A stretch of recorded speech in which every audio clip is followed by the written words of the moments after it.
আসসালামু আলাইকুম আমার ইউটিউবের সকল বন্ধুরা। আজকে আরও একটি নতুন ভিডিও নিয়ে চলে আসলাম আপনাদের সামনে। কিছু বিচ্ছিন্ন ঘটনা, কিছু বিচ্ছিন্ন গল্প একসাথ করে বলার চেষ্টা করব। একটা শলার মুঠা অথবা একটা ঝাড়ু, এটা সুতা কেটে দিয়ে এটা ছুঁড়ে ফেলে দেওয়া হলো। তখন পুরাটা রোমের মধ্যে এগুলো ছড়িয়ে ছিটিয়ে রইল। ছড়িয়ে ছিটিয়ে থাকার কারণে রোমটাকে মনে হইতেছে যে এটা নোংরা, আবর্জনা পড়ে আছে। পুরাটা রোম এই এই ঝাড়ুর শলাগুলা, কাঠিগুলা পুরাটা রোমের মধ্যে চড়িয়ে ছিটিয়ে থাকার কারণে এই রোমটা নোংরা মনে হচ্ছে। শিক্ষক তারপর বলল, এখন রোমটাকে দেখতে কেমন লাগছে? বলছে যে এখন মনে হচ্ছে যে রোমটা অপরিষ্কার, নোংরা এরকম মনে হচ্ছে। বলছে তাহলে সবগুলো ঝাড়ুর শলাগুলো একসাথ করে আবার সেটাকে বেঁধে নাও। তখন সবাই সেগুলো খুঁজে নিয়ে আবার বেঁধে নিল। বেঁধে নেওয়ার পরে বলল, এখন কেমন দেখা যাচ্ছে? বলছে যে এখন রুমটা পরিষ্কার মনে হচ্ছে এবং শলাগুলো একসাথ করার কারণে এখন এটা একটা ঝাড়ু, এটা দিয়ে যে কোনো একটা কাজ করা যাবে।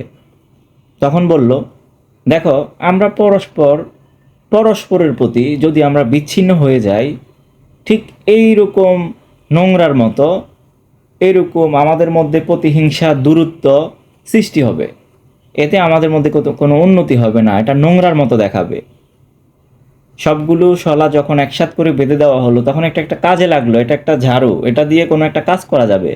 ঠিক আমরাও যদি পরস্পরের প্রতি বিচ্ছিন্ন না হয়ে এরকম একসাথ হয়ে একতাবদ্ধ দলবদ্ধ হয়ে থাকি, কাজ করি, আমরা অনেক কঠিন কাজ আমরা করে ফেলতে পারবো, সহজ হয়ে যাবে আমাদের জন্য।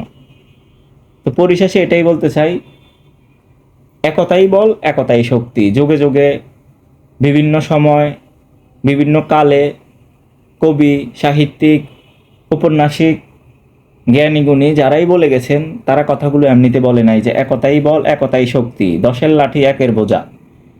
হ্যাঁ, 10 জনে মিলে আমরা যেই কাজটা করব, অনেক কঠিন কাজ আমরা সহজে করতে পারবো। আর এককভাবে করতে গেলে আমাদের জন্য সেটা কঠিন, কষ্টসাধ্য এবং আমাদের ওই কাজটা করা সম্ভব হয়ে ওঠে না।